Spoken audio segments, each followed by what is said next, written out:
Sleepy Z's Masonry Studio presents Think Big with Michael Zellner, powered by Platinum Jewelers. Thank you for joining us today for episode 142. My guest today for part one of my podcast with him is a very familiar face to television and the soap opera world for the past 5 decades now, Thaao Penghlis. Thaao was born and raised in Sydney, New South Wales, Australia.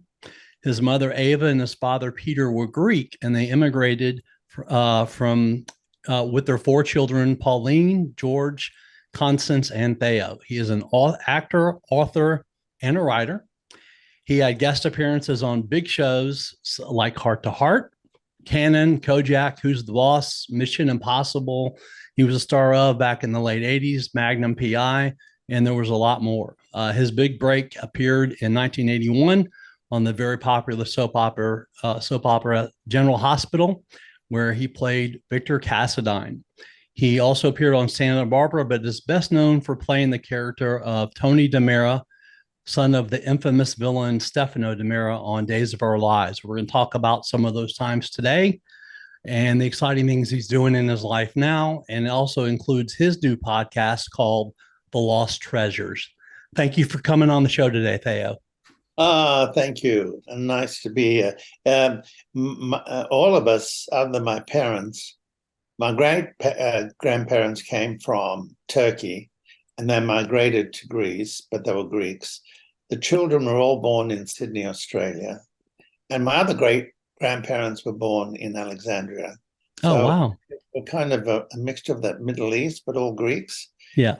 How we ended up in Australia. And then as soon as I was 20 years old, I decided time to leave and find myself a mentor. And I wanted to get away from the Greek world, and which I did, and then bring them back, whatever magic I possessed in my life that they didn't know at the time, that I could survive without them. And nobody in the family was in show business. And so it was not an easy, my first 10 years, trying to get my papers in this country and then become an American citizen. It was part of the journey, but now that I look back at it, I think I want to go home, back to Australia. There's an arc in our life, and once you see you're coming towards the end of it, your last renaissance, you like to think that it's time to spend time, your retirement years, I think, with family, especially with my brother and sisters. And I've got 45 first cousins in Sydney, so it's not like I'm going to be lonely. Right. The only thing is, Australia's too far from everything. Right. Yeah, it is way out there. Growing up there, you went to high school. What was life like for you as a child and teenager there? And do you have some favorite memories from those years? Well, I was an excellent runner. I had the hurdles and the 100 meters record in the state when I was in my teenage years. They were painful years because there was no identity. It was about being Greek, but what did that mean? It meant a foreign language from the one we were speaking. We were not particularly invited in the country because of being what they call garlic munchers and wogs and dangers. And you see racism. I mean, I think to myself, God, it hasn't changed at all. The world still can't help itself. We're still not educated or have the insights about other cultures and how we can share each other's wonderful experiences and what those cultures have to benefit us. But I think it's fear. I think it's bad education. And one of the things I've always found is, when I do my journeys, it's because I want to learn about other cultures. And what happens to you is that you don't start pointing fingers at them afterwards, because you've got to eat their food, you've got to meet the people, you've got to experience their art, their history, its people, and you have a different idea. And so when you come back, you are a more rounded human being because of having found other identities and how other people struggle. It's not just how we struggle here, and the way this country, which is, extremely generous, how much it has helped other countries in the world. And so, life is about sharing. And a friend of mine said recently, you really know how to share your success. And I'm realizing that people don't do that. That is People true. don't share their success, even if it's dining at your home, and it takes a long time to get all the things prepared, but they don't realize the gratification you get.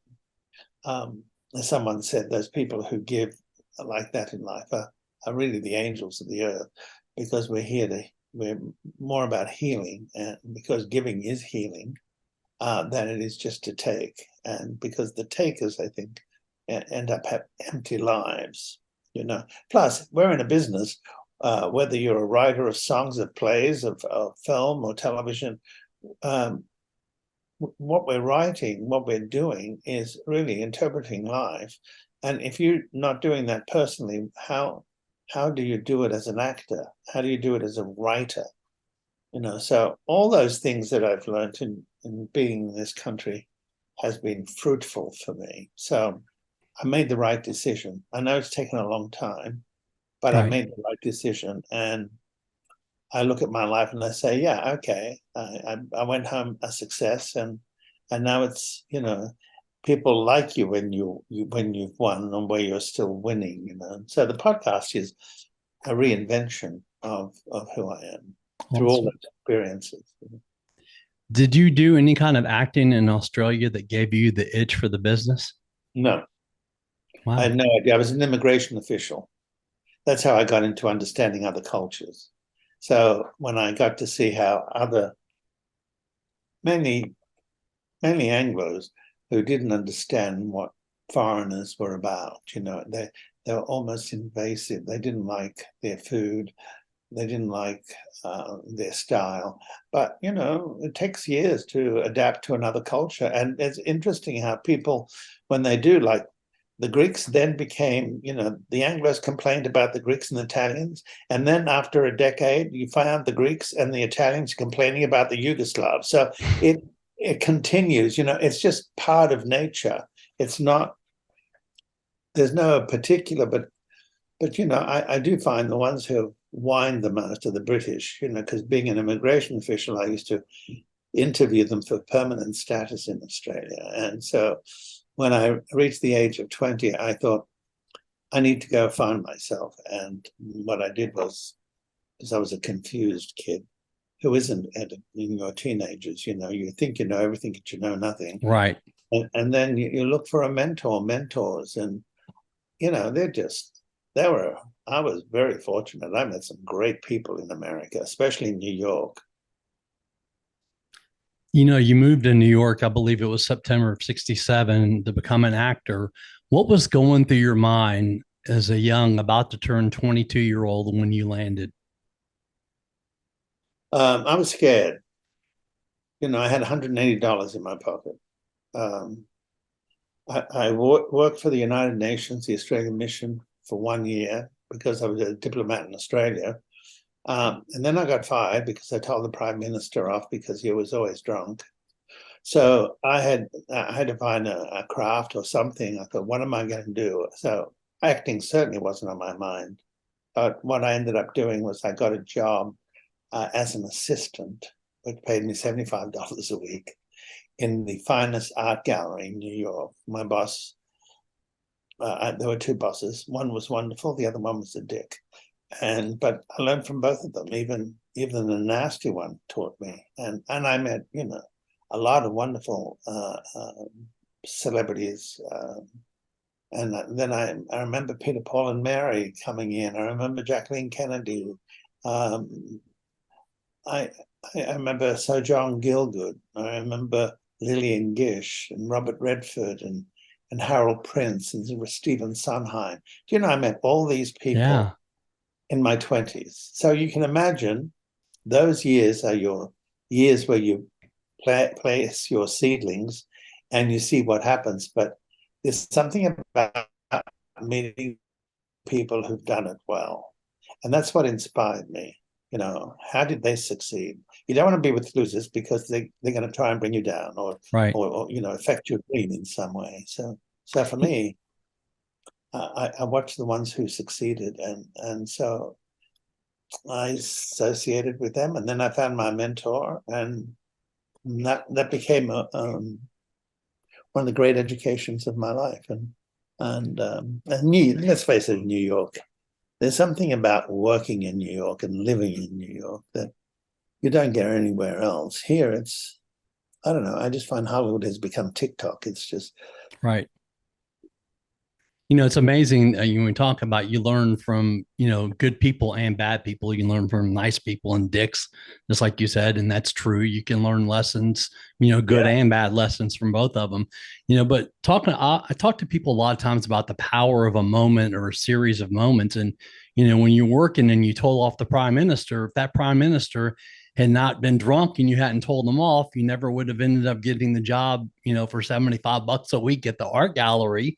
Never right. would have met all those people, and your whole entire life could have been different. So it happened the way it was supposed to happen. Yes, those tragedies in life, or those moments where you kind of regret, you think, because we can't see what's around the corner. You've got to develop your faith in where your ethics lie. What is you've got to be clear about what it is you want, where you want to go. So how do you do it? It's not about screwing people. I've never had to do that. I've never been a whore. I had lots of opportunities in New York. Just being brought up as a good Greek boy, the difference is, what happens when you can't get it up, excuse the expression. So I never got involved with those things. What I got involved with were the people I listened a lot, and they had some great things to say. And so I followed route. And then when I became an assistant to a director, who was also had been the assistant to Elia Kazan, who did Streetcar and also did most of Marlon Brando's films, and I think he did also The Misfits. There's just something about being associated with people who think great, who think that life is bigger than the way we see it, and the danger of promoting that and have criticism about it or threaten people about it. And so I associated with a lot of warriors in my life, and so when I did Mission Impossible, I was able to go home to Australia, and right. my father saw me as a warrior then, because he realized I wasn't going to embarrass anybody, and that no other Greek had come out of Australia as an actor who had succeeded and was able to come home. Right. That's awesome. You once said, quote, "Once I only dreamed of the life I'm now living. Maybe I could remind people that the best does exist and can be ours if only we take the time to look for it and work for it," unquote. Tell us what those words mean to you, please. Well, when you start, it's a blank page. And what you end up doing is you have thoughts, and those thoughts can stay in your head, and that's where they live. But when you take those thoughts and then you place them on paper, which is the beginning of an action, you start to see that, oh, I'm beginning this. It's like I wrote my first book. I didn't know I was able to write, but what the writing did was it made me a better actor, because the words had a different kind of gravitas to them. And so depends on how you look at things. I hear people who are negative, who say negative things about themselves, about the world, about what just happened to them. And then you say to them, okay, so what's next? But no, they dwell in the rejection. They play the victim, and they empower somebody else that has chipped away at who they are. Right. And to me is, listen to who's telling you. Why are they telling you? And if you believe it, then okay, then go into that level, what I call the basement level of life. But to evolve means to become who you already are. And your job is to discover what it was, what it is that you brought into life and tap into it. And that's by associating with winners. And so, unless you start from the beginning, a lot of actors, people in the business have been helped by family and all that. But Sure. what if you start from the beginning on your own, when the first word you write is yours, when the first dinner party you have and it's a success, you've created something that has nurtured someone. It's all these things that are positive. And because I spent 12 years with a spiritual counselor who told me in the beginning at 26, when I was totally confused about my identity, she said to me, "How dare you come here with the mind you have and the trash you associate with?" And I mean, that threw me for a loop. And then I had to look at myself. Then it took me 6 months to get over it. And I was scared to find out, am I something wrong with me? She would perceive that. But she had great insights, and she slowly polished me. She slowly got rid of what I was carrying because of other people's beliefs or old angers or old rituals that weren't working anymore. And so she was an extraordinary teacher for me. And then I went to Stella Adler, and then I was with Milton and became a Katselis. I was his assistant for 10 years, but I studied with him for 40. So all these things are all about what is the recipe of your success. So what are the ingredients? So, it's up to you. It's not easy. It's not like I give you a recipe, you're going to make this chicken soup. You may have the ingredients, but how you make that soup and how it turns out to taste and be is the way you and your perceptions take on the reality of that. And so my best education to this date has been the journeys I've taken, and I've taken many. And every time I've come back, I'm better about having known those experiences. I just came back from Turkey. I didn't know what I was going to do that time because I went for a wedding in Greece. But I went to Turkey because Turkey has wonderful ancient ruins. And are you there? Yes, sir. Oh, I just lost you. Oh, I'm here. I'm here. I can see you. Oh, I can't see you. You've gone. I wonder what happened.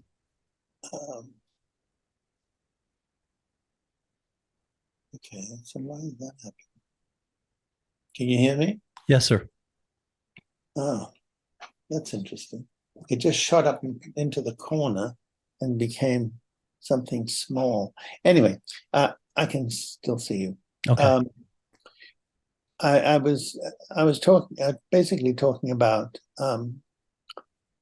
the choices that you make is, especially when you realize that you're in the last stage of an arc in your life, you realize who you've become. And you also see how your friends who came along with you, how they've become. And then you start making choices, because in your last renaissance, I think you want to be surrounded with people who think like you, are like you, could teach you things. But like I have friends who are Republicans, and they talk about things, but it doesn't separate us as friends. I laugh sometimes with their opinions, and with me, it's like, they can't believe some of the things I say, but I do it for effect. But, friends are people that you can live with without having to argue about that they don't believe the way you believe. Right. But they have something about them that makes the difference. And so, you a lot of people you could say, well, I don't like the way they do, but you can't separate them. I've left a few friends in the last year, and that's because they're not doing anything. And because I'm now starting my new podcast, then doing nothing. And so they don't understand why I don't have the same time, or how come where does that imagination come from, you know? So I've been asked that question, where does your imagination come from? And that's by the way you see. You know, one really great quote I heard, I'm a big fan of the TV show Blue Bloods with Tom Selleck and Donnie Yeah. Wahlberg. And Tom Selleck on one of the shows said, it's what you do next that counts. It's what you do next that counts. And I love that quote because it's so true. It's not what's going on right now. It's what are you going to do next? What's next? Well, the thing is, but you must finish what you're doing now True. before you know what is next. Right. So to me, it's about being in the present. You know, we always get ourselves into trouble when we get locked into the past and what happened, what could have happened, why did they do that? And so you look at the past in a negative way, but the future is not here, and so you can't grasp onto that. The only thing that makes change is the present. And so I studied with Tom in Catsella's class. He was a lovely man. And then I worked with him on his show on a 3-week cruise, I remember. But a real gentleman. Right. That's right, because you were on Magnum. Yeah. Yeah. Yeah. I remember enjoying that. But we had some really good students that came out of that class. And that school is still going and doing plays at Beverly Hills Playhouse. But you know, I was there last week and I kept seeing Milton's ghost walking through. We don't have them anymore, those. And I know you're supposed to, I don't always think, you know, the present or what's coming is the best, you know. Even in soaps, you know, I was at the end of a golden age. Right. Definitely more. And the same thing, you know, you look at television and you look at what they're doing. You know, someone says, oh, you're like the head writer said to me one day, you know, I find it hard to write for you because you're so deep. And I thought to myself, does he realize how long it took for me to get this deep? And what does that mean? It means that I took time to understand and pull apart something so that when I put it back together, I understood it. But not to be deep means you're on the surface. And what do you do with the surface? You glide over it. You can turn the page, but the meaning of it is not going to be remembered. And so that's what we're dealing with. And I think COVID, which luckily I never got, but COVID really damaged a lot of people. I think people had to find out in their silence who they were, and they got scared because they haven't done the inner work. And I think it's very important. Yeah, absolutely. You have to do the work for sure. Yeah. You know, when you studied art history and fashion, and your New York stage debut was off Broadway, and you mentioned jockeys. Yeah. Were you nervous when you got up there that first time? Oh, yes. I mean, we had Gerald up, you know, who was head of the Joffrey, being a choreographer. Jules Stein, you know, the great composer, writer, producer, and Joseph Kipnis. They were producing it, and they had a lot of successes. It was not easy. The scripts kept changing, and I think Jules Stein was upset because it wasn't the play he bought in Los Angeles. And we had so many offers, and then, of course, they rewrote things, and it kind of killed. You know, it's like someone saying to you, put a little more salt in here and take a little more salt in here. And then you taste it, you're going, it's a little too much salt, so you don't want to eat it, you know. So, but it was a great experience because out of that, John Avildsen saw me in Jockeys and cast me in Slow Dancing in the Big City, which was his first film after Rocky, where he won the Oscar. And that was wonderful. And then from there, I met with Ken Russell and did Altered States. And then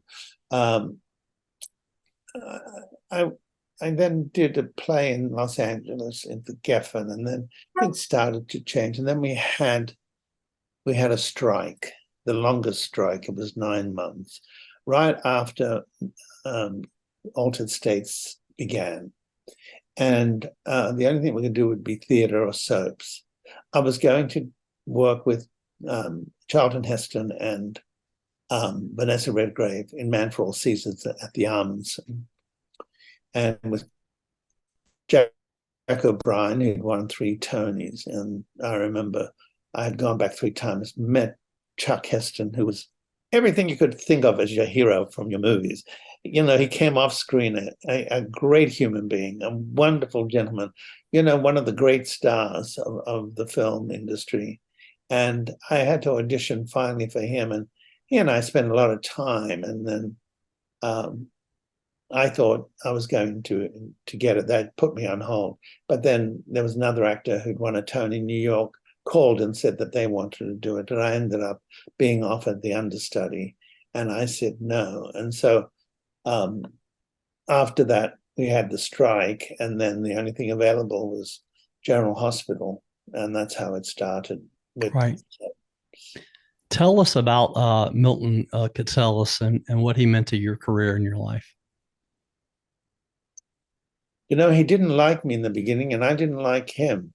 I had met him somewhere, and I said, "Oh, I hear you have a wonderful class. I'd like to come in and as a student." And he says, "No." And I said, "Why?" He says, "You're not an actor." So then I see him 6 months later on Broadway, and I ran after him, and I said to him, "Listen, give me a chance at least." He said, "But you're not an actor, you're a dilettante." And I didn't even know what the word meant at the time. But so I just pursued, and because I didn't know what I was going to become, and someone said, "Oh, you should be an actor." And so I went to his class eventually. And after 2 years, he asked me if I wanted to be his assistant. Wow. And I told him I wasn't interested because I didn't like him. And he said to me, "You don't like me?" And that's when he reminded me that, he was Elia Kazan's assistant and what that would mean. So I eventually said, okay, but my God, what that man taught me, even by observation, not everything that I saw him do I agreed upon or wanted to become like that. But he gave me enough information. He was a Scientologist, and I wasn't interested in Scientology. I was into metaphysics, and the metaphysics was important to me because it helped me understand the emotional drama that I went through in my teenage years. And I didn't want to wipe them away because I found that in Scientology and the way they operate is they wipe away those experiences so you're not affected anymore.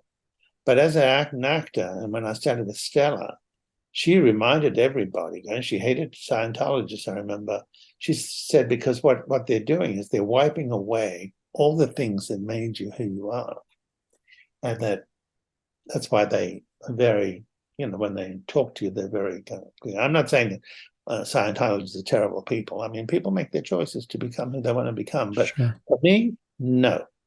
And Milton allowed me to be who I was. And it was such a successful experience because I would interview the actors. I would help them because of my fashion. I would then help them dress, change their hair. I would take the fees. I would stage manage. So I worked for him quite a few days a week, and I started getting paid, and that's where I start, and that's where I really got developed as an actor. And that's why I worked well with daytime, was because he taught me how to self-direct. And in daytime, they don't direct you. They just tell you where which camera's coming on. Nobody comes to you and says, try this, try that. They haven't got the time.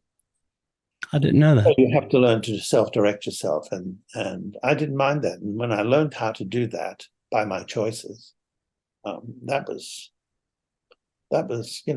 great. And also Doris Roberts was in the class, and John She was wonderful. Oh yeah, Doris used to come every week to my house for dinner and sit at the head of the table and bring her champagne. I still watch Everybody Loves Raymond all the time. She's funny. I mean, she was so kind to me and so loving, because she was one of these people who would be in a room and she'd turn around and she'd, he's going to succeed this one more than any of you. She was that blunt. And so when I became successful and I got nominated 3 times, she was beside herself, and That's so awesome. we celebrated each other well. That's awesome. In 1981, you get the role of Victor Cassadine on, like you mentioned, General Hospital. The younger generation today probably doesn't understand the impact of soap operas at that time and the actual importance that they played in people's lives. I actually heard stories of college students scheduling their classes around their favorite soaps. I mean, Yeah. how did you get that part, when you joined the cast of the show? And did you realize at the time how big this was, pretty much all over the world? Well, the thing was too. The funny thing was, I remember going into a building and there was a pizza place, and it says "Pizza and General Hospital Special." And I'm going. So people would go and have lunch in this restaurant, have a pizza, and watch General Hospital. And I mean, to start it, excuse me, Gloria Monty Yeah, I remember. was fabulous to me. I can't say that I've had a lot of fabulous on days, but on General Hospital, I was only there, for 3 months, and there were Right. 30 actors that summer. And when I auditioned, I became the first English-sounding person on daytime, and nobody was willing to do that because they thought, well, soap operas are for Americans, they're American stories. And so I didn't fit in the picture. But when she brought me in, she decided to bring in the world. She decided to make the story universal, not just about in America. And so she needed actors who were foreign, looked foreign, sounded foreign, but at the same time had some style.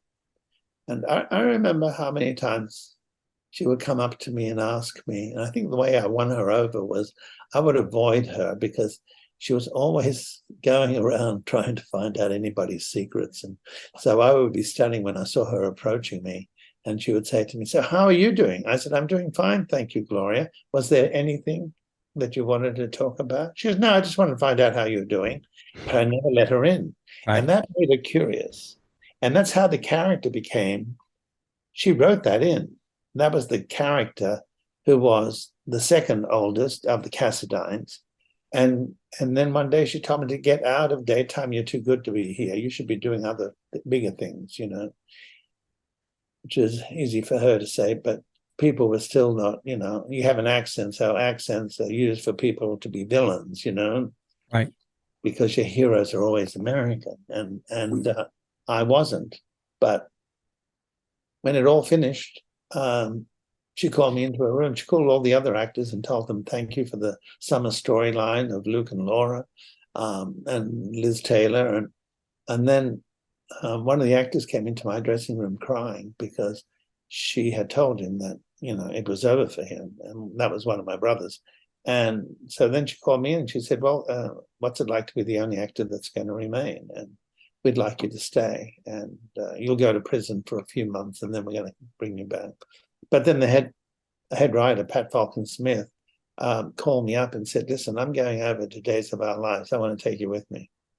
So I went with her, and Gloria was furious that I went over there, but I'm glad I did. I mean, Days, I've been on it for on and off for 40 years. It's had a lot of good stories, had a lot of good actors to work with.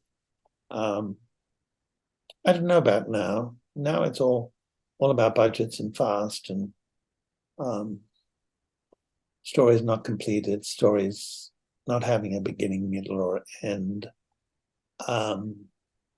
It's not like we had, but it continues. But it's like everybody who comes on to something, they make it their own. It becomes and they become who they are. But when I think back of MacDonald Carey and the way they really cared about their craft. I'm not saying the actors of today don't, because it's much faster. There's not enough time to give it a life, really. And so you're really very much on the surface because of the time element.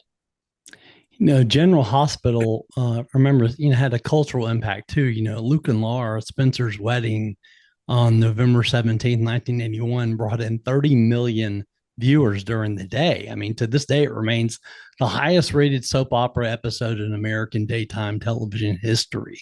You were very young in your soap career at the time, and part of something that still talked about over 40 years later. I mean, that has to make you feel pretty awesome.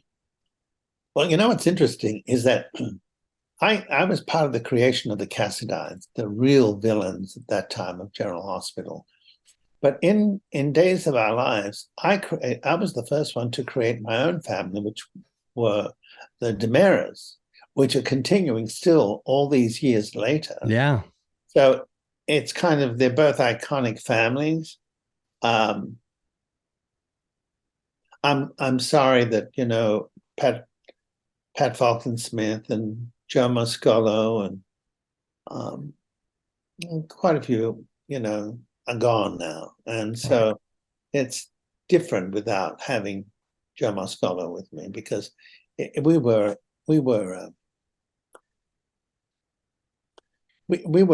probably the most powerful family in Days, and we were very popular because we gave it mystery, we gave it so many different elements it didn't have before. We brought in a whole new kind of theme, and how do you have villains become lovable? Right. How do you do that? Because you can have a villain twirling his mustache and you just say, well, we wish they die.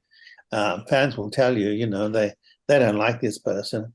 But for us, Joe and I came out of the same school with Katselis, and both of us knew about the craft. And so he and I just gel. I mean, I was the one who recommended Joe to play my father because I came on first, and then he came on 6 months later. And, Joe became iconic. He was such a wonderful actor. What was he like off screen?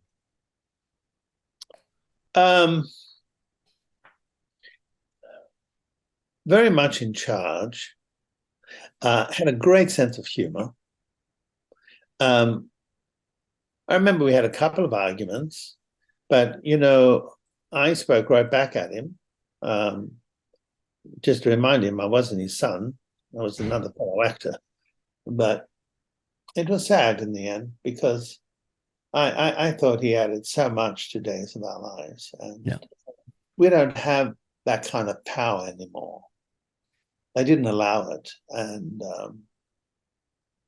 if you don't have a powerful villain, you don't really have a powerful hero. You can't become heroic if your villain is, can be pushed around. You want someone that you can't work out, and he's threatening, and he's frightening, and has mystery. Right. And so that's what keeps the audience interested. What are they going to do next? What are they going to do next?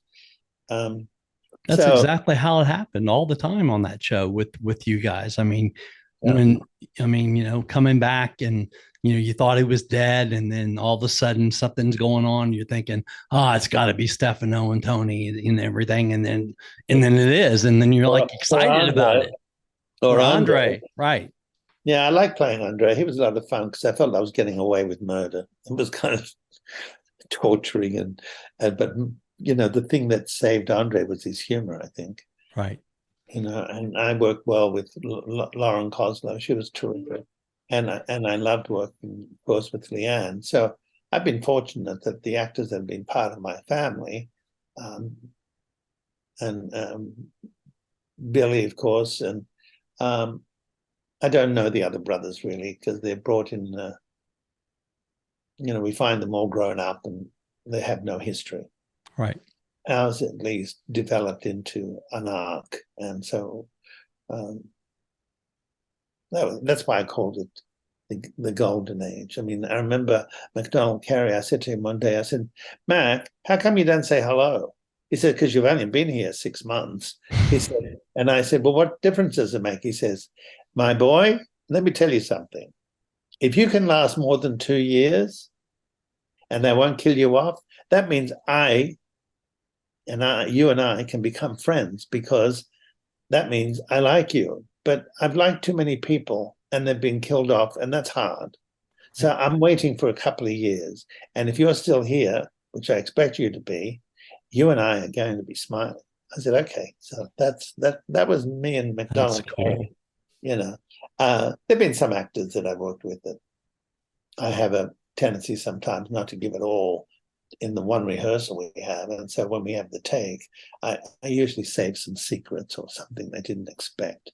I change the scene emotionally, and so it throws actors sometimes if they're not prepared, But I like actors who've got something up their sleeve. It keeps Right. the scene going. And so there've been a couple of actors who wanted to punch me out after the scene was over because they thought I made fools of them. But that's show business, That's I learned that a long time ago. Actors they just don't give up. I mean, I auditioned for Robert De Niro, and I remember Robert De Niro laughing hysterical by something I said, and then he apologized because he wasn't ready, so I had to read with him, and I remember watching the film later. I was offered the part, but I was doing jockeys in New York, so I wasn't allowed out at the night.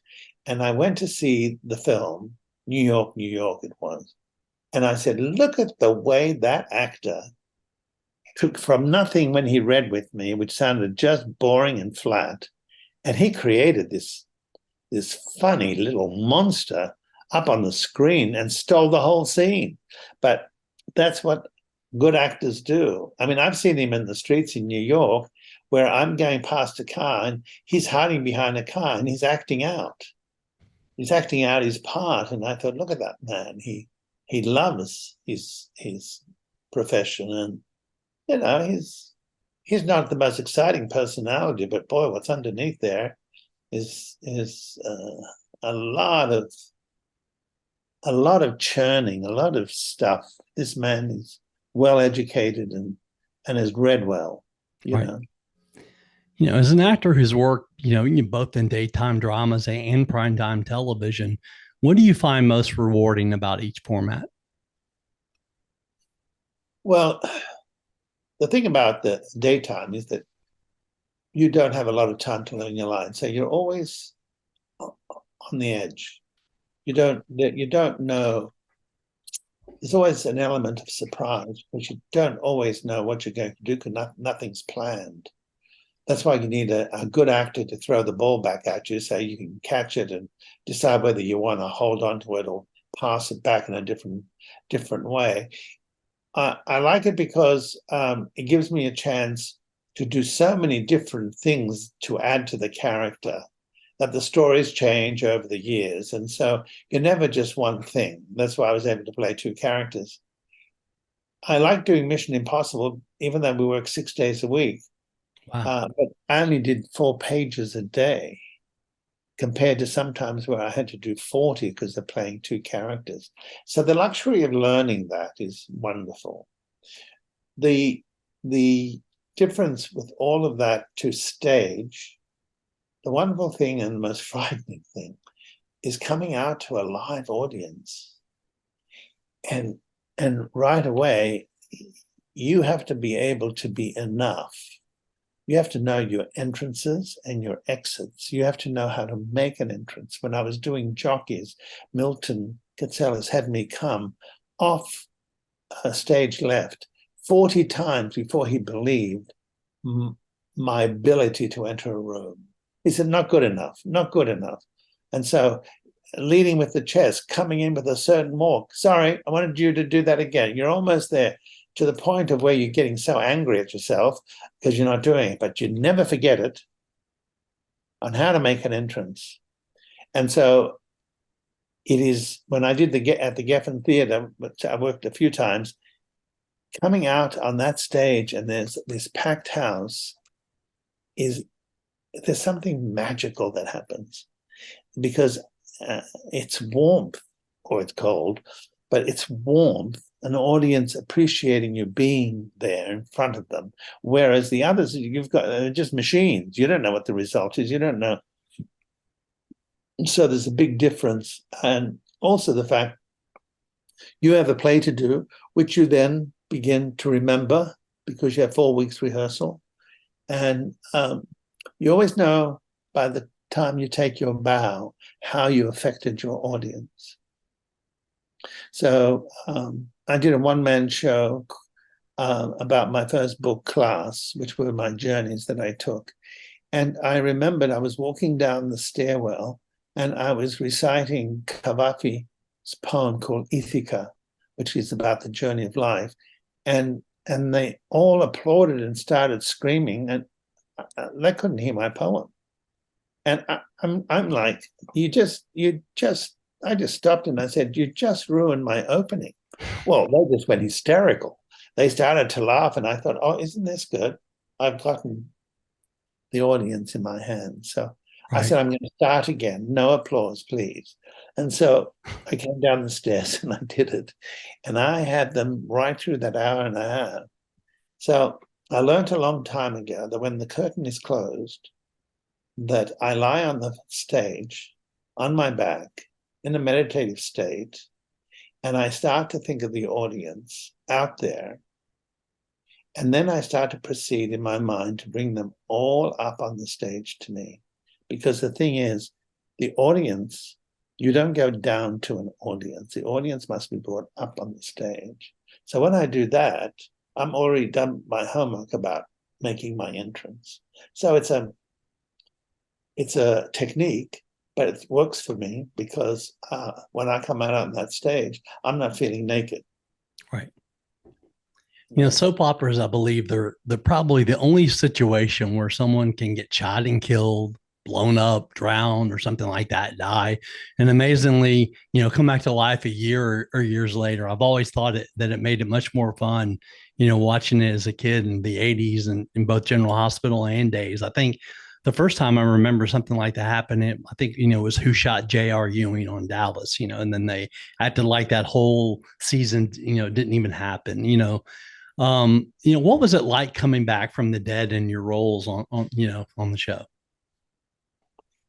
Um, I always wondered to myself, why do they keep killing me? What have I done this time, you know? Um, but you find out why. And I remember being called up one time, I think it was the first time, and there was the executive producer, Ken Corday, and the other executive producer casting that, and they say to me, "Oh, we're terribly sorry, Thaao, but we've decided to kill the character." And I didn't ask why. I was a bit surprised because I had just lost my parents. So I was a bit surprised, and I was kind of feeling a little bit victimized. And I said, you know what? Do me a favor. The next time you're going to tell an actor you're going to kill him off, could you do it after he finishes his day's work and not before? Because I've got to go now on stage with what you have just dumped on me. Also, what's interesting is I find it interesting who you are keeping. So I remember walking out and I thought, you know, that was it. I wasn't probably going to go back. And then Mission Impossible came. And anyway, they called me back. They wanted to have me come back. And I remember walking into all of them, all the executives. They don't do that anymore. But I remember walking in and they said, oh my God, you're looking so old. Because let's face it, 75% of casting is how you walk in that door. That's why entrances are very important. And so when I walked in and I was dressed to the nines, and they said to me, God, Thaao, you're really looking well. I said, yes, I'm so glad I could see you today. I just wanted to show you what you were missing. And they just looked at me and I thought, all right, shut your mouth. And but I tried to make it into a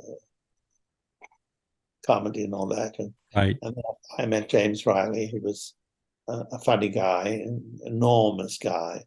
And he and I really hit it well. And then he wrote for me for a whole year, and he let the producers know how pleased he was with what I was doing, until two actors who I remember and will always remember, that they wanted me out because they didn't want me part of their storyline. There was a threatening situation going on. So they went and lied that I was saying that his scripts were terrible, and he got so upset that he just killed me off. And so that stuck with that writer. So every time he left and I came back, and every time he came back, he would kill me off. So he killed me off about 3 or 4 times because of that incident.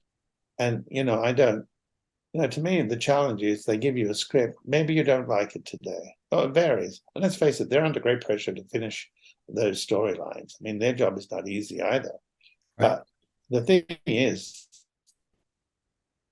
to surprise, one of the challenges I had was to surprise them about what they wrote, and and how I played it was beyond what they expected, either it being the humor, the tone, so that in many ways you start to control in the way they conducted you and how you became and developed as a character.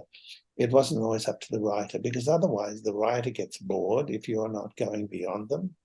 And so so many things to learn as you go along, and the tricks, and one of the reasons I came back one year was the characters, we never smoked.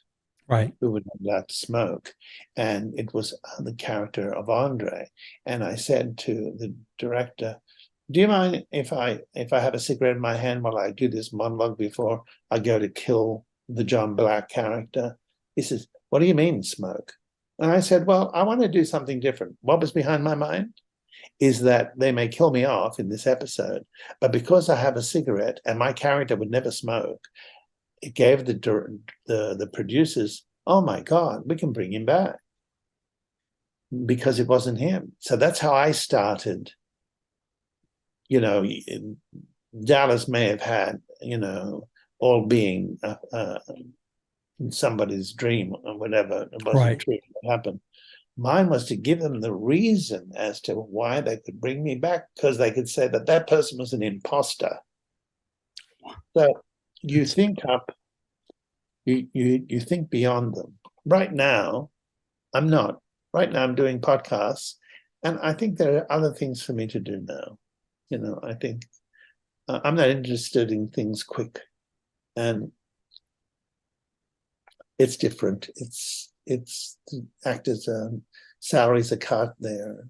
They do it so much faster. I mean, they do sometimes 10, 11 shows a week, and that's not gratifying. It's like, giving your actor the same page to do every day becomes like you don't get it anymore, because it's all starts from before. You had a day to take in the story. Now you realize you've got 3 shows to do today, or 2 shows, very rarely 1 show. And so how do you survive in this industry? How do you kill an idea? Right. Well, you bring a new idea, and that's what I've been doing most of my life, actually. So that you go beyond them. It's like going beyond your parents. You go beyond them, and they shouldn't be always at cause and you at effect. To me, my life is about being a cause. I don't want someone else to tell me that this is ending, this is ending. I said, okay, if this is ending, something else is waiting. And so that's why I started to develop the podcast, and now I'm going into the next phase, and I'm writing a script that I'm very excited by. I've done 46 interviews on the podcast now, and I went to USC a couple of weeks ago, and I went and found these wonderful young students at the Zemeckis wing. They were just fantastic. They were eager, they were passionate. They wanted to know about what I had discovered in these stories, in these treasures. They're a fantastic audience. And so now I think it's my time where I can be an example of things done successfully, and as best you can, well done, if you can. Right.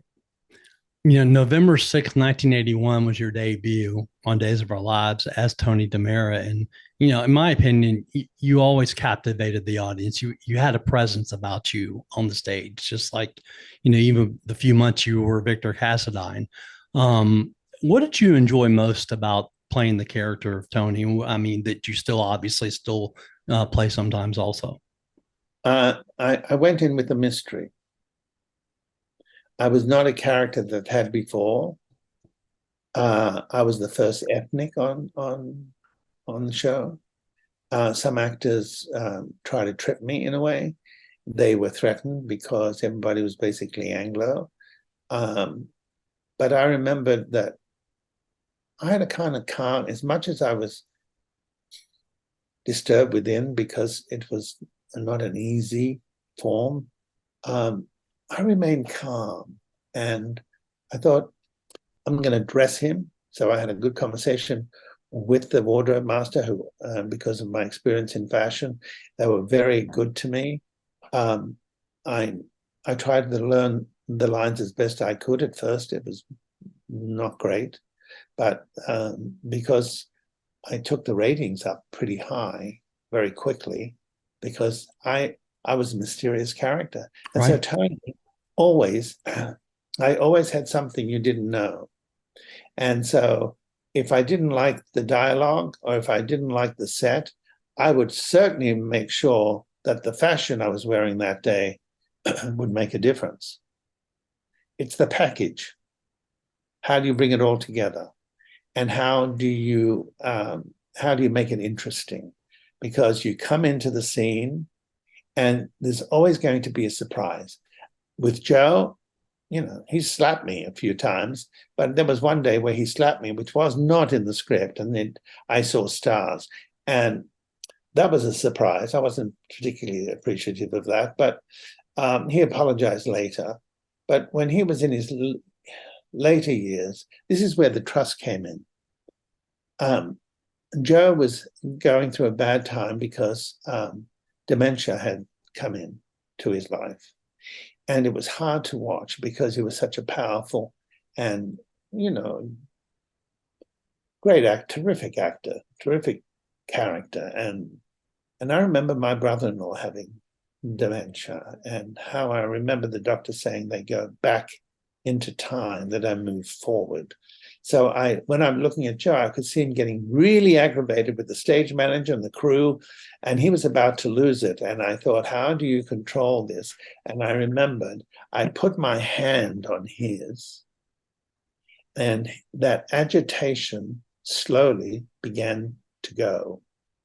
And I said to him, Joe, to remind him of the past, because that's where they go, didn't we do some great work together? And suddenly he looked at me with such an expression. He goes, didn't we? And before you knew it, Joe had calmed down, was in the present. They didn't give him much to do. And we started to laugh, and I started to whisper things in his ear. And I remember somebody in the booth came to me later and said, how did you do it? So I told him, I said, you're getting aggravated because you're not understanding what he's going through.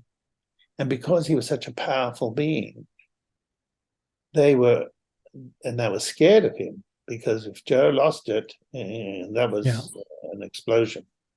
But because I did it gently and I did it with respect, and because he got to understand what we were doing, I said, let's do it like we used to do it. Let's really be great in the scene. And he goes, yeah, let's do it, So he got really excited, and he became in the present now. And we did it. And so they found out that they would start writing me more with him. And then I remember the last day I ever saw Joe alive. And I remember going to his dressing room. And I went in and I said, hi, Joe. And I gave him a hug and a kiss on his cheek. And he goes, oh, hi, how are you doing? And I said, fine. I'm looking at him and I'm thinking, where is he? And I said, how are you doing with your words today? Do you need to rehearse? He goes, no, I think I'm fine. I said, okay, so I'll see you on stage. And when I walked out of his room, I heard him say to his nurse, who the effing hell was that? So I realized Joe had forgot, and it had corrected him. I didn't know that he had dementia. I never knew that. Yes. I mean, let's face it. You get to a certain stage in life, you realize what you've done to your body, what your body's become. It's not to be embarrassed about things. Cancer's prominent, even with young kids. And you have to understand these issues, because it happens to all of us in some way. And some people die quietly. Others have people around them that have this disease, and how they don't know how to treat them. It's all changed. It's not the same person. So my brother-in-law, without saying anything, taught me something. And but it was sad That was the last time I saw Joe. Yeah. He forgot who I was. Thaao, you played villains, as both of your characters a lot of the time. You once said, quote, "I don't think of myself as a villain in life. I've read about enough villains in my life. Just finished reading about Putin, actually. I always think, what does it take for someone to think that way? How do people live with themselves when they go to that dark place? For me, it was play acting. If you don't have a good villain, you can't have a good hero.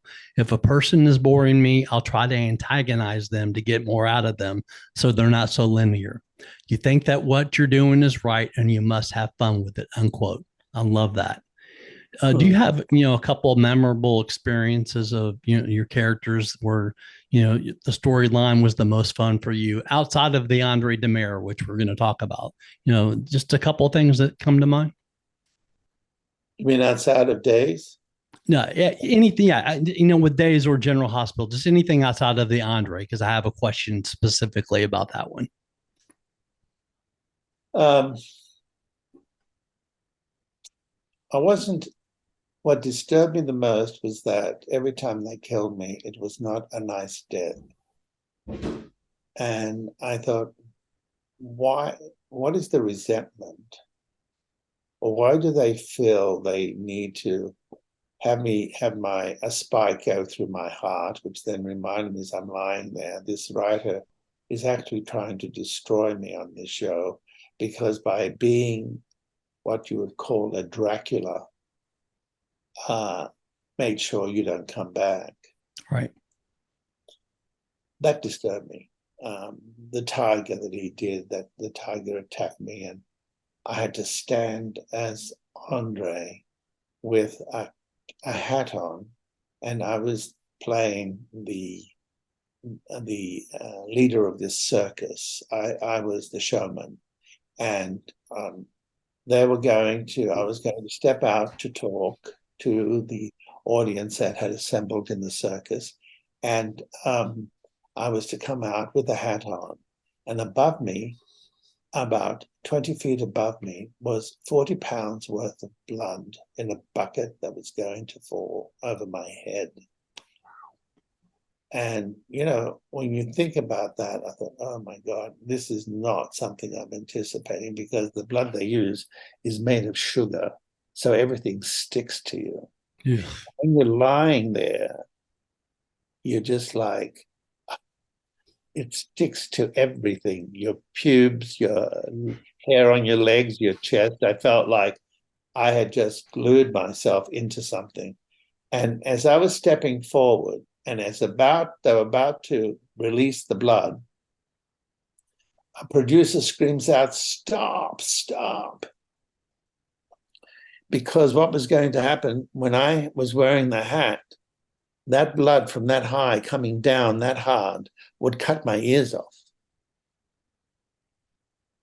So I took the hat off, then the blood came down, and as I stepped forward, I fell on my ass, which was not a great thing to do, Right. but I did. So in many ways, you leave well. You don't leave storming out and calling people's names. And they would have what I called the cake of death.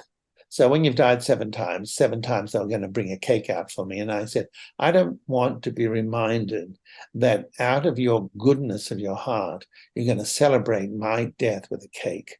So I said, I'd rather just leave quietly. And that's how I used to do it.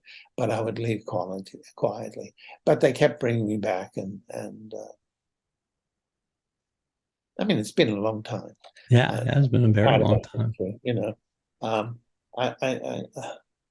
I know they say, "Oh, we love you, Thaao." I go, okay. I wonder how deep that is. But listen, it's a business. Yep. They tell the story as best they can. But sometimes I feel, because I've been around a long time, that I feel some of the stories could be better, could have alternatives. There's choices that actors should be making that are not, and so to me, basically the end for me. I see it. If they call me back, I don't know. Right. But it's basically the end. I think life is telling me there's other things to do. And since I've been doing those interviews, I have realized how much I know from the experiences I've had. Because if people don't ask you questions, you don't know what it is you know. And so I'm in that stage again, which happens with actors and with writers, where you come to a page that is empty. Where do you go? Well, I filled it up with the podcast. Podcast really went well. People really enjoying the story. I met some incredible people doing it. And now I'm going to the next stage. So it continues. Yeah. Playing a dual role of having to play Tony and Andre. I think you just told me that some days maybe there were 40 pages of dialogue to have to learn. That's just mind boggling to me that you're able to do something like that. It had to be challenging sometimes. And how did you differentiate between the two characters? Because from an outside perspective, that could not have been easy at all. Well, I was the first person in daytime to do a dual character. I know because SAG-AFTRA, I should say, came into the picture demanding that I be paid all the days I played the character twice in one show. So that ended up costing hundreds of thousands of dollars. But I made it easy with my producer, who was really upset. And I said, you don't have to pay my full salary. I'll just take if I'm playing Andre, and I'll take my usual salary. And when I play the other character, I will take a minimum. So that satisfied them. Nice. But the differentiation was, firstly, what would I wear that would give me the attitude? I thought to myself, Tony was the consummate kind of guy, the guy that went and learned about art, learned about how to dress, learned about manners, learned about things in maybe a black belt, sword fighting. And Andre, who was a cousin who had his identity changed because he envied the life of Tony to become him. And so I changed my hair differently. I gave Andre a more guttural tone. Like when I played the clown, Right.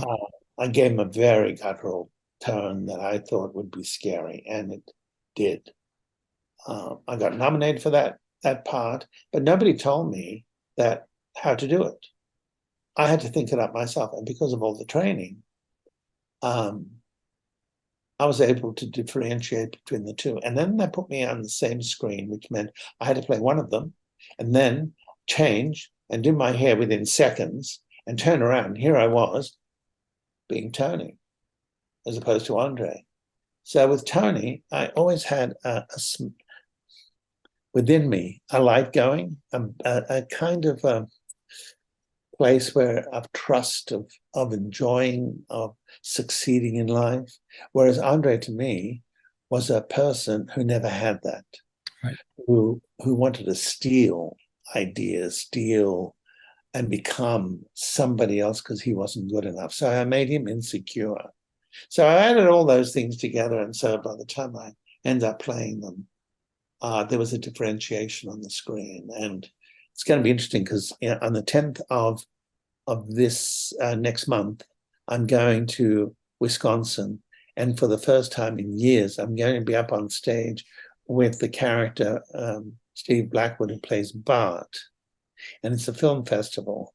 And it's going to be interesting because he and I had good story. We had good fun. It gave us, I was a straight guy, I suppose, but, he loved improvising. So I was able to adapt with him.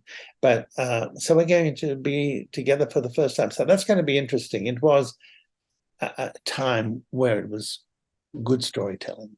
Right. Actress Claudette Colbert was it first?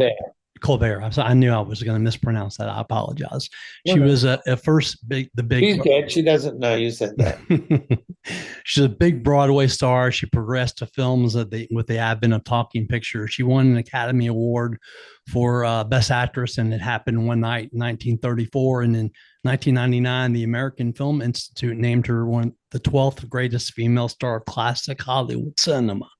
You were working at the art gallery as a young man. She starts strolling through one day. You said you got the opportunity to meet her. She was the first star you had ever met. What was that like for you, meeting that first star?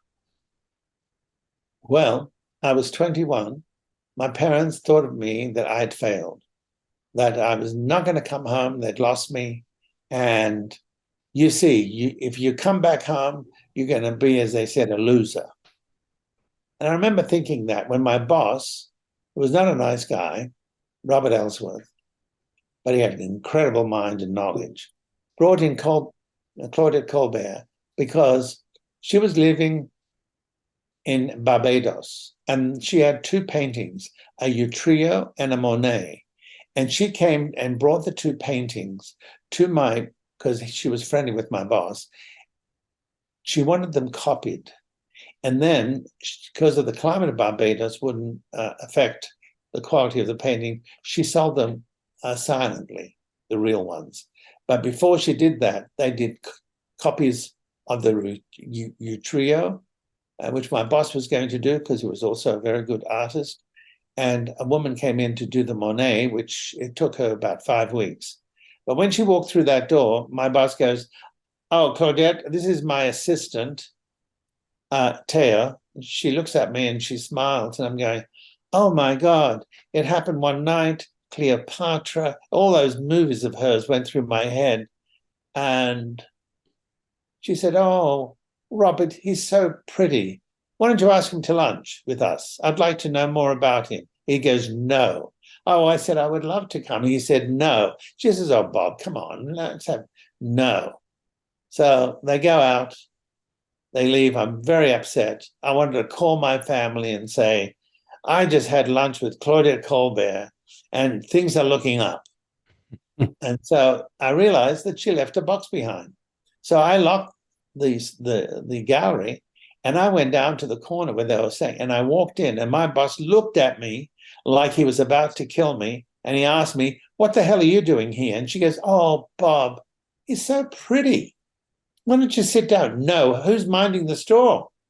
"Did you just close the store?" I said, "Yes." He says, "Get back to the store right away." And I said, "Thank you, but Miss Colbert, you forgot this box." "Oh, thank you, thank you." And so I reluctantly left. I went back to the gallery. I'm sulking. Called my parents. I told them I met Claudette Colbert. I couldn't stay too long on the phone because in those days it was very expensive and I was making $75 a week. And the next thing I know is there's a knock on the door. And when I opened it, it was Jacqueline Kennedy. And I invited her in for a cup of tea and some Greek cookies I'd made. And we sat for an hour together having that tea. And my boss came back later to say, "Did anybody important come in?" And I said, "Yes, Jacqueline Kennedy." He kept walking up the stairs to his office saying, "Yes, yes, yes, yes, yes." And ignored me until she called 3 weeks later and she bought a $40,000 head from a Cambodian era. And so that was my story of the beginnings of Hollywood at 21. Are you shopping for a new watch, an engagement ring, any kind of jewelry at all? What's up, Memphis? This is Jaren Jackson Jr. from the Grizzlies, encouraging you all to shop where I shop, Platinum Jewelers here in Memphis. Platinum Jewelers has a big selection of earrings, stockable rings, luxury watches, necklaces, bracelets, really whenever you need. 9387 Poplar next to Fresh Market in Germantown. So if you need anything jewelry related, go to my spot, Platinum Jewelers. I read some that Jacqueline Kennedy story. That's amazing. That just blows me away. And that was just probably just a few years after, President Kennedy was killed. Yeah, and then it was just before she married Onassis as a business, right? So it was It was not easy, for her. I realized what she was going through, but oh my God, what a lady she was. She was just an extraordinary human being. I read some great words about you. It said, quote, Penghlis is known for his charismatic presence on screen and his ability to bring depth and complexity to his characters. He has been praised for his versatility as an actor, seamlessly transitioning between drama, romance, and even comedy, unquote. You've been recognized by your peers several times in your career, winning 2 Soap Opera Digest Awards and 3 Daytime Emmy Awards, including 2 for Outstanding Lead Actor in a Drama Series, with your last one, just being a few years ago in 2020. I could tell from, doing a good amount of research on you that you're not the kind of person who does this for the awards, but it had to be awesome to be recognized by your peers because nothing was given to you. You worked your ass off to get to where you are in your life and career. Yes, it was. It's never been easy, really, and maybe that's the choices I made when I came into this lifetime. All I know is, you make the best with what you're handed, and then add to it. Because I always believed we know who we are and what we're meant to do when we first come in, and then it's as a child you forget, and then you unravel that belief, and then you become whoever you're becoming. And in the end, you realize that a lot of things you already knew. It's just a matter of finding the door that would open for you. And yeah, it's a good life. It's been a good life. There's more to do, but now I want to spend some time with my family in Australia. I think it's time. Because when I saw them in Greece at the wedding and that, I realized I missed out on a lot. There's, right.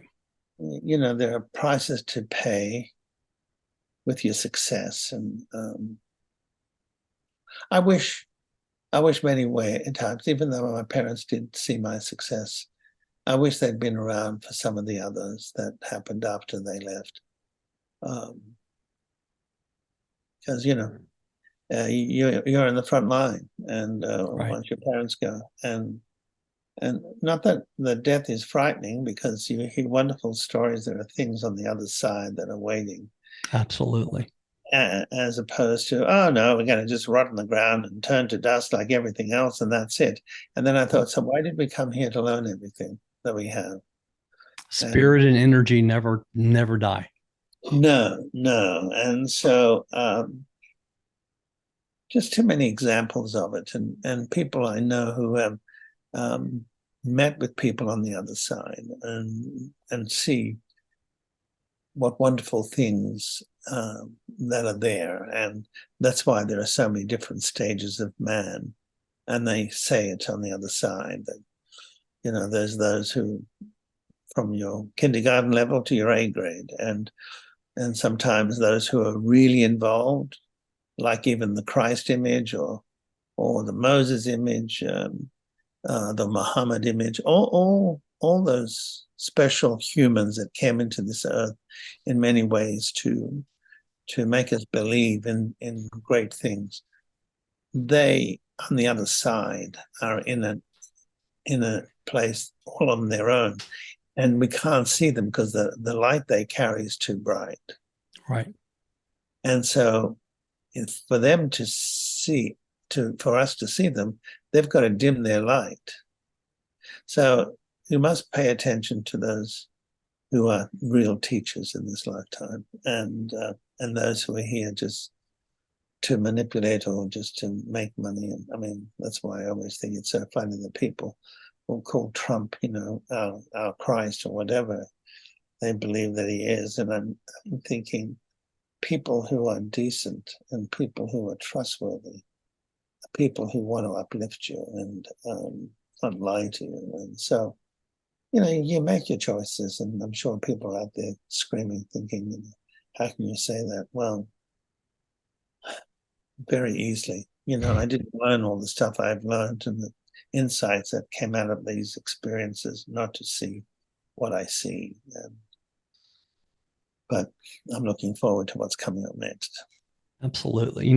I have so much more I want to ask you about and talk about. Will you please come back on the podcast for part 2 sometime soon? Sure. Okay. And That how would could be nice. and because I want to, when you come back on, I want to focus on your new podcast in depth, the lost treasures, and we'll talk about that in really good detail next time. But right now, how can people find you and follow you on social media? And also, if they want to listen to the podcast, how can they find it? Yeah, they can go on Spotify or Amazon, Google, and then download it. Okay. Downloading it means, someone's really listened to it, as opposed to just tapping into it. So you download it, and but I always go to Spotify and tell people to go to Spotify. But they're great stories, all 4 of them, and I'm very pleased the way they turned out and the sound effects, and also because they're the meanings behind these stories are what should affect us today and what we believe in. And the 4th one's interesting. Probably some people think my best one, because it's about the times I was kidnapped at the pyramids, and also when Hezbollah pulled me out of the car and thought I was an Israeli spy in southern Lebanon, So I tell about those stories and the entrapments of things that I almost got into. So all part of life's experience. Absolutely. And so people need to go on Spotify and download the Lost Treasures and listen to that. Enjoy it. They're adventures. You know what I mean? Yeah. You can be driving, listening, because friends might have called me and said, "Oh my God, I felt like I just went on an adventure." Well, basically I take them on a certain ride, and there are mysteries that evolve, and there are curses that are part of the lifestyle of finding these treasures, and also meeting with the archaeologist scholar Crawshaw in Agostoli in Greece, on the island of Kefalonia, about the real story of Ulysses, what they're finding. So that was a wonderful trek. That's all. And we'll talk a lot more detail about that in part 2, because I want to have the audience hear all about that. And I know you're on Instagram and Facebook. People can go on there and follow you too, right? Yeah, and on X. Okay. And is it under just your name? Yeah, Thaao Penghlis. Okay. Thaao Penghlis, yeah. And there are a few imposters that keep coming in. They're driving me crazy. Oh, it's horrible. And I know a lot of people go through them, but they end up, people know because they think they know you, that you would never ask questions like that, but they try to get donations under your name. I mean, it's just awful, the imposters that are out there. God, I'm people sick and tired of their being losers. They really are losers to me, because they have no identity of their own, and they don't even realize the karma they're pulling into their lives. Right. I want to make sure I thank once again the sponsor for Think Big, Platinum Jewelers, for continuing to support the show and helping it grow.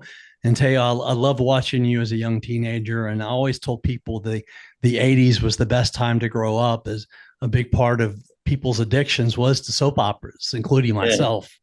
And I know you're super busy with your traveling a lot, and we'll talk about your traveling too next time. And I sincerely appreciate you coming on my show today. So thank you so much. Thank you so much. And thank you for asking me nice questions. And I hope I didn't talk too much. But no, you were perfect. It was awesome. Thank you. I'll see you soon. Yes. Thank you. Bye-bye.